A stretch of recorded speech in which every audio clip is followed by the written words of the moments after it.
Assalamualaikum warahmatullahi wabarakatuh. Banyak sekali pertanyaan jamaah, Ustadz kasih kami channel untuk kajian anak-anak muda. Di antara anak muda berasal dari Aceh, luar biasa, channelnya Maulizul Akbar Nak. Tonton, subscribe, like, share, komen. Assalamualaikum warahmatullahi wabarakatuh.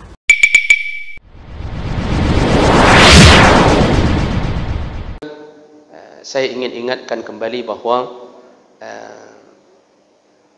salah satu yang Allah telah takdirkan di atas kuasanya bahawa kita diberi kelebihan-kelebihan dengan datangnya bulan Zulhijjah. Ini juga ketetapan Allah kepada kita. Jadi Allah berhak melebihkan antara hari dengan hari, minggu dengan minggu, bulan dengan bulan. Itu hak Allah. Salah satunya Allah lebihkan kita umat Muhammad diberikan metode sedikit beramal tapi pahalanya membludak. Dan Zulhijjah adalah salah satu daripada ketentuan Allah kepada kita untuk kita nikmati. Ini nikmat untuk kita nikmati. Banyak orang yang tidak peduli dengan datangnya bulan ini. Menurut ru'yah Indonesia tadi Selasa hari pertama. Menurut ru'yah Arab Saudi kemarin Senin hari pertama. Perbezaan hari ini hasil ijtihad. Dan itu bukan menjadi sebuah masalah besar. Silahkan nanti yang mau berhari raya dengan ketetapan di hari Rabu berdasarkan ru'yah Saudi, silahkan. Yang mau berhari raya di hari Kamis pun bukan menjadi sebuah dosa besar. Karena dalam ketentuan para ulama pun mereka pun berbeza pandangan tentang masalah ini.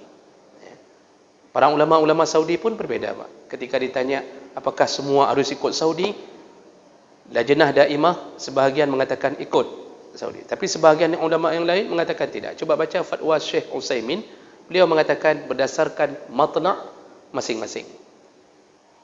Syekh Utsaimin mengatakan berhari rayalah berdasarkan matna' masing-masing. Jadi kalau negara enggak cocok matna'nya, keluar bulan waktu ru'yah enggak cocok dengan Saudi, tidak mengapa, berhari rayalah dengan matna' yang engkau sepakati di negara. Jadi itu hasil ijtihad. Jadi tanggapi dengan lapang dada, dengan santai. Jangan menghujat dan jangan kirimkan di grup sesuatu yang berbentuk provokasi. Karena ini tidak berdosa.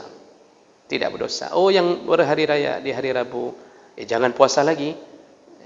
Sesuai dengan hari-hari yang dia yakini. Jangan puasa yang dia sudah masuk hari raya, sedangkan orang lain masih puasa. Kita jangan puasa lagi kalau sudah yakin ngambil hari rayanya di hari Rabu. Bagi yang berhari raya hari Kamis masih tetap boleh puasa.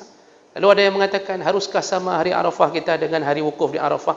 Silakan baca banyak-banyak fatwa para ulama. Sebahagian besar para ulama mengatakan tidak ada hubung kait antara hari Arafah dengan wukuf di Arafah. Hari Arafah, puasa sunnah Arafah itu sebab sudah lebih dahulu dilaksanakan oleh Nabi sebelum datangnya syariat untuk melakukan wukuf di Arafah. Jadi Nabi sudah duluan puasa Arafah sebelum adanya wukuf. Seandainya digantungkan ke wukuf, sungguh Nabi tidak akan melakukan puasa Arafah karena harus ada wukuf. Ini Nabi melakukannya tidak ada wukuf. Nabi baru melakukan wukuf kan sekaligus menjadi haji wada di tahun terakhir beliau sebelum meninggal. Jadi dalam pandangan banyak ulama mengatakan enggak ada hubung kait. Jadi enggak mesti puasa Arafah itu harus sama dengan hari wukuf di Arafah. Nah, kemudian yang kita juga harus dalamkan hati kita, pengetahuan kita dan di atas ketetapan Allah ini hari-hari yang kita lalui ini mulai dari kemarin atau dari hari Senin. Ini hari-hari yang mulia. Hari-hari yang mulia. Allah kalau ingin memuliakan sesuatu, maka Allah akan muliakan orang yang memuliakannya. Ramadan telah kita lewati. Karena Ramadan itu sifatnya sebulan dengan amalan yang sifatnya agak lumayan berat kita anggap, lalu kita seragam memuliakannya siang malam. Tapi banyak orang yang lalai dengan Zulhijjah. Padahal Nabi mengatakan dalam hadis riwayat Bukhari, syahrani la yanqusan. Ada 2 bulan pahalanya tidak berkurang. Tidak berkurang, sama kualitasnya kata Nabi. La yanqusan. Syahra Aidin, kedua-duanya ada hari raya di dalamnya. Kedua-duanya ada hari raya di dalamnya. Apa dia? Kata Nabi, Ramadan wa Zulhijjah. 2 bulan ini sama kualitasnya, artinya pahalanya besar di dalamnya bagi yang beramal saleh. Idul Fitri ada dalam Ramadan, Idul Adha ada dalam Zulhijjah. Maka tadi Nabi mengatakan 2 bulan ini ada hari raya di dalamnya. Bapak Ibu yang Allah muliakan, dan disuruh beramal saleh dari awal Zulhijjah. Rasulullah sallallahu alaihi wasallam akan menyebutkan, "Ma min ayyam al-amal as-salih fiha ahabbu ila Allah min hazihi al-ayyam", yakni ayyamul ushr. Tidak ada hari-hari yang dilalui oleh anak Adam yang lebih mulia, yang beramal saleh, kecuali orang yang beramal saleh di hari-hari ini. Apa itu hari-hari ini? Ayyamul ushr, yaitu hari yang 10. Para ulama mengatakan sebahagiannya yang dimaksud hari 10 adalah 10 hari pertama bulan Zulhijjah. Lalu ada sahabat yang bertanya, qalu walal jihad fi sabilillah ya Rasulullah, apakah orang yang berjihad fi sabilillah bisa kalah amalnya dengan yang berjihad di 10 hari pertama bulan Zulhijjah? Apa jawab Nabi? Walal jihad fi sabilillah, walaupun jihad fi sabilillah kalah pahalanya dengan orang yang beramal 10 hari pertama. Illa rajulun kharaja min baitihi binafsihi wa malihi wa lam yarji' bizalika min syai'. Kecuali orang yang berjihad ke medan perang itu pergi dengan jiwanya, dengan hartanya, dan tidak pernah kembali ke kampung halamannya. Artinya syahid di medan perang. Kalau syahid baru bisa kalah orang, baru bisa mengalahkan pahala orang yang beramal saleh di 10 Zulhijjah, di 10 hari pertama bulan Zulhijjah. Maka ini hari besar. Oleh karena itu beramal salehlah, tingkatkan amal saleh kita.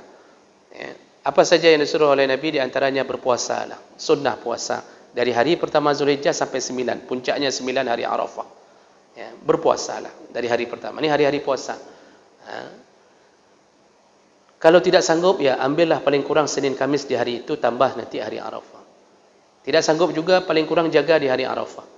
Tidak sanggup saja, pindah saja dari dunia ini ke tempat yang lain. Ya. Masa 1 hari pun tak sanggup, orang masih kuat, semuanya masih kuat. Kemarin pergi jalan-jalan ke Taiwan sanggup. Ya. Pergi ke Gunung Salak, turun dalam jurang, naik lagi sanggup. Ketika disuruh puasa, tidak sanggup. Jadi jagalah ini. Maka semua ini tergantung kepada kita kuat, tidak rindu, tidak terhadap surga Allah. Lalu disuruh perbanyak baca Quran. Bahkan sebagian ulama mengatakan kalau bisa khatam dalam 9 hari ini. Kemudian juga disuruh perbanyak salawat, zikir dalam hari-hari Zulhijjah ini. Lalu salah satu amal saleh terhebat adalah sedekah. Jadi jemaah melakukan Allah, bersedekah setiap hari selama bulan Zulhijjah. Kita tahu bahwa kita sudah bersedekah sebelumnya. Yang biasanya 5.000, bulan Zulhijjah ini disuruh tambah. Karena ini amal bonus. Dikali lipatkan pahala. Jadi dari 5.000 tambahlah. Setiap hari bersedekahlah berapa? 5.500. Ya. Ini bukan tambah namanya. Ini ulok-ulok. Tambahlah menjadi 50.000. Lalu kemudian kalau kita enggak sanggup puasa, ada kesempatan mendapatkan pahala. Ya, iaitu berikanlah sedekah kepada orang-orang yang berpuasa.